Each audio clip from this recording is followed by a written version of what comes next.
اعوذ باللہ من الشیطان الرجیم بسم اللہ الرحمن الرحیم۔ تمام دیکھنے اور سننے والے بہنوں اور بھائیوں کو السلام علیکم۔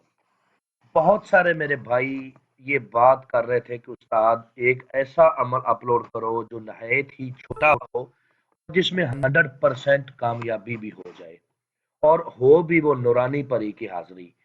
آج اپنے تمام بہن اور بھائیوں کے لیے ایک نورانی پری کا حاضری کا عمل لے کے آیا ہوں، جس کا عنوان ہے اس میں یا محمد سے نورانی پری کی حاضری 7 منٹ میں اس عمل میں کامیابی ہوگی اور ہر حال میں اس عمل میں کامیابی ہوگی۔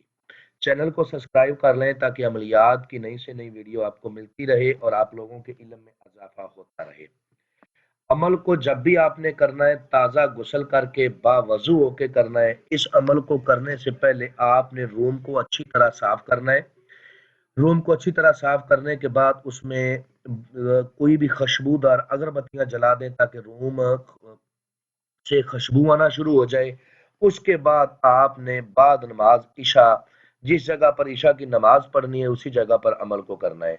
بہتر ہے کہ دن کو روزہ رکھ لیں، اگر روزہ نہیں رکھ سکتے تو پھر ایسی چیزیں کھانے سے پرہیز کریں جن کو کھانے کے بعد منہ سے بدبو آتی ہے۔ بڑا گوشت بھی ایک دن کے لیے نہ کھائیں، کچی سبزیاں بھی نہ کھائیں، پیاز، لہسن، ادرک، ٹھیک ہے، ہر طرح کی چیزوں سے پرہیز کریں۔ چائے پی سکتے ہیں، بسکٹ کھا سکتے ہیں، ٹھیک ہے، پھل کھا سکتے ہیں، جو ہے نا سوکھا پھل کھا سکتے ہیں۔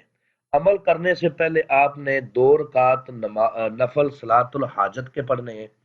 ان میں اللہ کے حضور اپنے عمل میں کامیابی کی دعا مانگنی ہے۔ اس کے بعد اپنے گناہوں سے توبہ کرنی ہے، آنے والے وقت میں گناہ نہ کرنے کا اللہ پاک سے وعدہ کرنا ہے اور پھر اس عمل کو کرنا ہے۔ اثار لگا کے کرنا ہے، اثار جسمانی اس میں لگا لیں۔ جسمانی اثار لگانے کا طریقہ کار یہ ہے کہ اول آخر 11 بار درود ابراہیمی پڑھیں، بیچ میں 11 بار سورت فاتحہ اور 11 بار آیات الکرسی، اور چاروں کلوں کو 3 مرتبہ پڑھ کے اپنے اوپر دم کر لیں اور اپنے ہاتھوں کے اوپر دم کر کے اپنے جسم پر پھیر لیں، اور پھر قبلہ شریف کی طرف منہ کر کے، جس طرف ہم منہ کر کے نماز پڑھتے ہیں اس طرف منہ کر کے آپ نے ایک لفظ کا ورد کرنا ہے، یا محمد یا محمد یا محمد 3333 بار آپ نے اس عمل کا جو ہے نا یا محمد کا ورد کرنا ہے، ٹھیک ہے۔ جیسے ہی آپ کی تعداد پوری ہو جائے گی انشاءاللہ آپ کے پاس ایک پری کی حاضری ہوگی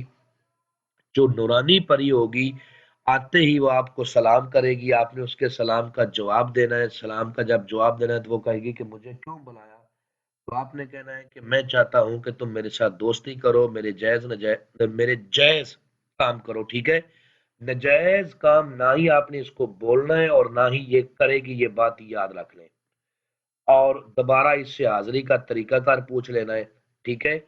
مجرب عمل ہے، آزمودہ عمل ہے، مرد عورت دونوں کر سکتے ہیں، اور عمل کرنے سے پہلے ہم سے عمل کے بارے میں مکمل انفارمیشن لینی ہے، اجازت لینی ہے، پھر عمل کو کرنا ہے، تب جا کے کامیابی ہوگی۔ امین کرتا ہوں کہ آپ لوگوں کو ہر بات وضاحت کے ساتھ سمجھا دی ہے۔ اگر پھر بھی کسی بات کی سمجھ نہ لگی ہو تو دیے ہوئے نمبرات پر واٹس ایپ پہ رابطہ کریں، انشاءاللہ آپ لوگوں کو بہتر رہنمائی کر دی جائے گی۔ ملتے ہیں دوستوں نیکسٹ ویڈیو میں۔ السلام علیکم۔